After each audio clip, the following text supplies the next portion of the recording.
Reggae Boys fans, it's time. It's time for change. It's time for a new direction. It's time we'll return agony, pain, suffering, tears into happiness. It's the time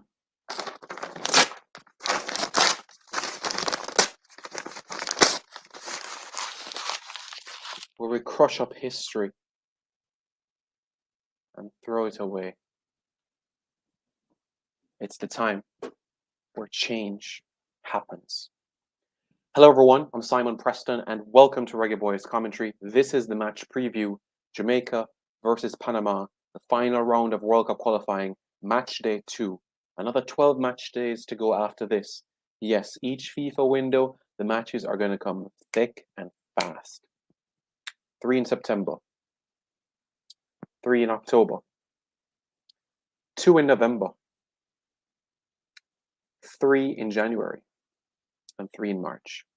That takes you to the magic 14. If you come fourth, then you head to the Intercontinental Playoffs. It's still to be decided if it's going to be an AFC team, an Oceania team, or also a CONMEBOL team, South America. That is still to be decided. But it's time.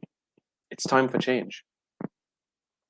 And why am I being so animated about this in particular?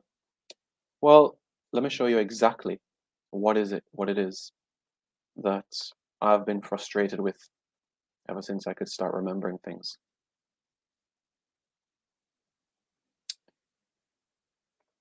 I'm going to bring it up on the screen now. The reality is, over the last 52 years, Jamaica's record against Panama has been absolutely bleak. Bleak, bleak, bleak, bleak, bleak. And you may be asking yourselves, how bleak are we talking? Well, the screen tells you everything that you need to see. 3 wins, 8 losses, and 7 draws. Just process that for a moment. Since 1969, in just a shade over of a half of a century, Jamaica has only defeated Panama 3 times, and only 2 of them have come in the 21st century.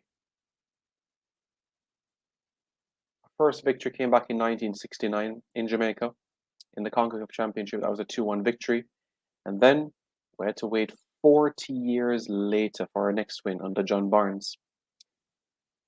Good memories there. Teddy Johnson equalising for us, Devon Hodges giving us a 2-1 advantage, and Kemar Dada Daly late on to help us get that 3-2 win. And our most recent result came at the Gold Cup 2 years ago. In the quarterfinals, Darren Mattox stepping up and scoring from the penalty spot with a quarter of an hour to play. Those are the memories we have. But to be quite frank, apart from that, it has been tears. It has been heartbreak. It has been frustration. Why? Because Panama has been our bogey team. But, Reggae Boys fans, is this a representation of what is to come? Panama no longer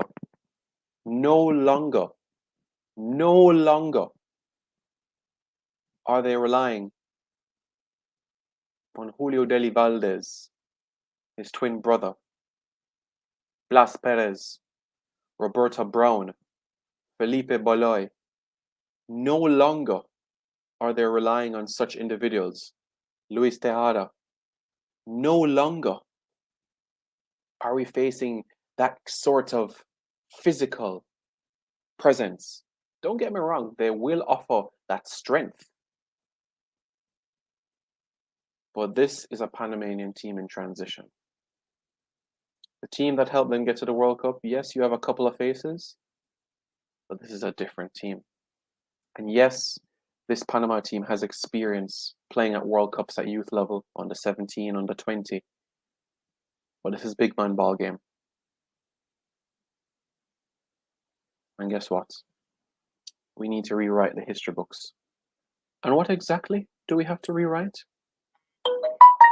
Well, the notification tells it all.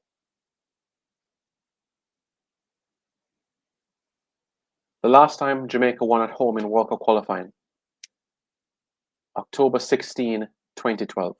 That came against Antigua and Barbuda at the National Stadium. Damar Phillips, Nairo Nosworthy, and a brace from Dane Richards. Mm-hmm. Mm-hmm. Mm-hmm. Mm-hmm. You know when was the last time Jamaica won a game in the final round of World Cup qualifying? June 30, 2001. 20 years ago was the last time we won a game in the final round of World Cup qualifying. Because remember, we didn't go to the Hex in 2006 cycle, 2010 cycle, and in the 2014 cycle, we had 5 draws and 5 defeats.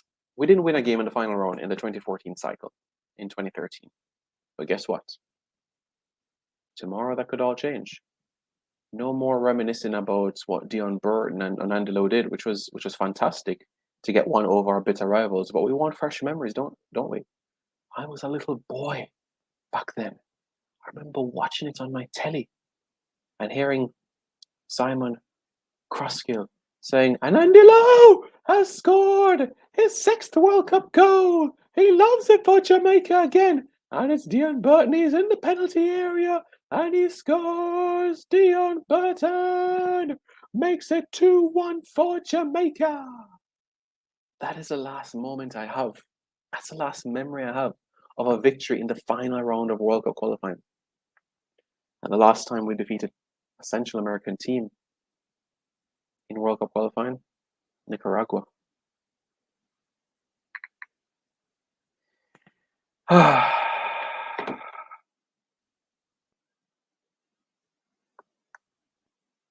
It's just frustrating. Really, really frustrating. But show must go on.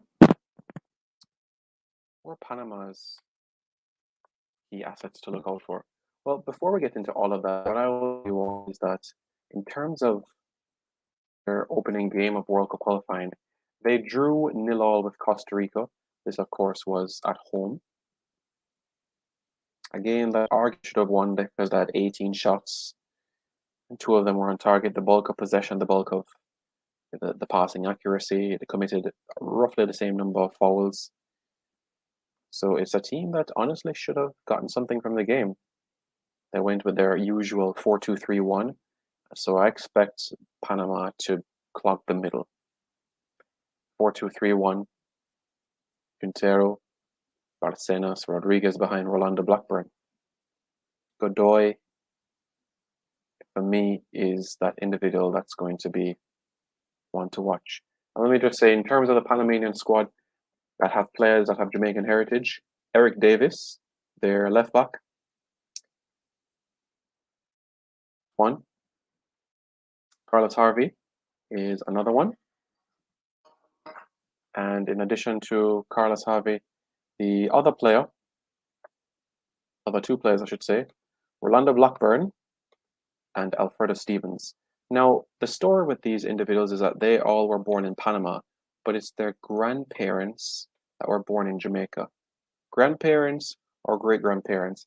And it all stemmed from, majority of the cases stem from the Panama Canal and how they're heroes in Panama for the construction of this sort of project.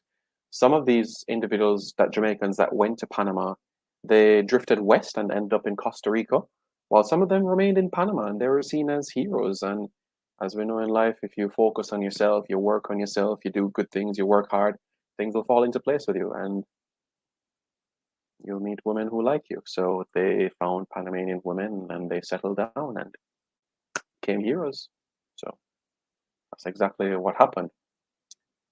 Carlos Harvey, where Harvey's concerned, he didn't play against the Costa Rican team.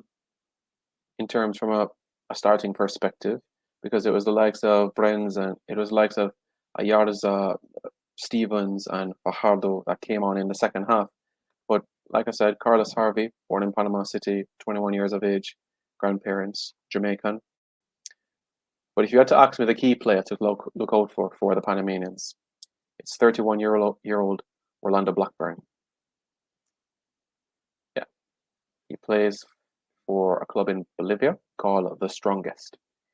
52 goals in 76 appearances in the league. Although his record as a striker for Panama is not the best, 8 goals in 40 appearances at an average of a goal every 5 games, what he does that is so lethal is that he creates space for his teammates, and by doing so, creates opportunities for his teammates.